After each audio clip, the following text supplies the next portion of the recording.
នោះរងទុកធ្ងន់ទៀតហើយថៃរងការបំពុលបរិស្ថានធ្ងន់ធ្ងរពីការធ្វើអាជីវកម្មរ៉ែដ៏កម្រដោយក្រមយោធានៅមីយ៉ាន់ម៉ាយោងតាមការចេញផ្សាយរបស់បណ្ដាញសារព័ត៌មានរបស់ថៃ Nation Thailand កាលពីថ្ងៃទី24ខែមិថុនាប្រទេសថៃកំពុងតែប្រឈមទៅនឹងវិបត្តិពុលបរិស្ថានដ៏ធ្ងន់ធ្ងរដោយសារតែសកម្មភាពធ្វើអាជីវកម្មធាតុរ៉ែកម្រនៅក្នុងរដ្ឋសានរបស់ប្រទេសមីយ៉ាន់ម៉ាបានបំពុលទឹកទន្លេបាទខុកនឹងសៃជាមួយនឹងកម្រិតអាសេនិកលើសពីស្តង់ដារសុវត្ថិភាពការជិះយករ៉ែដែលភាគច្រើនគ្រប់គ្រងដោយក្រមយោធានិងគ្រប់គ្រងដោយអ្នកវិនិយោគចិន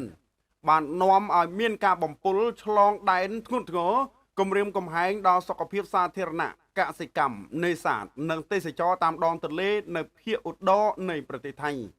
បើទោះបីជាការធ្វើអាជីវកម្មសារធាតុរ៉ែដ៏កម្រទាំងនេះមានសារៈសំខាន់សម្រាប់បច្ចេកវិទ្យាបៃតងនិងគ្រឿងអេឡិចត្រូនិកប៉ុន្តែការទាញយកនិងការបន្សុទ្ធពួកវាគឺត្រូវឆ្លងកាត់នីតិវិធីស្មុគស្មាញនិងមានគ្រោះថ្នាក់ដល់បរិស្ថានធ្ងន់ធ្ងរកន្លងមានការតវ៉ានៅភូមិថាតុង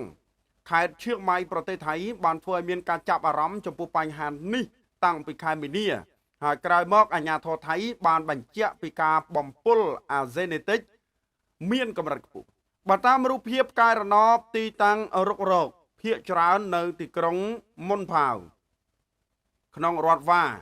កើតឡើងពី3កន្លែងក្នុងឆ្នាំ2020 2015ដល់26កន្លែងនៅឆ្នាំ2025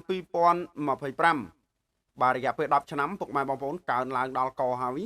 ភាគច្រើននៅជិតតំបន់លំនៅឋានប្រតិបត្តិការទាំងនេះប្រើវិធីសាស្ត្រមួយគឺបង្ហូរសារធាតុគីមីចូលទៅក្នុងបាតដីដើម្បីទាញយកសារធាតុរ៉ែកម្រគណៈវិធីសាស្ត្រនេះគឺមានគ្រោះថ្នាក់ព្រោះសារធាតុគីមីអាចលេចធ្លាយចូលទៅក្នុងទន្លេនិងទឹកក្រោមដីបានយ៉ាងងាយ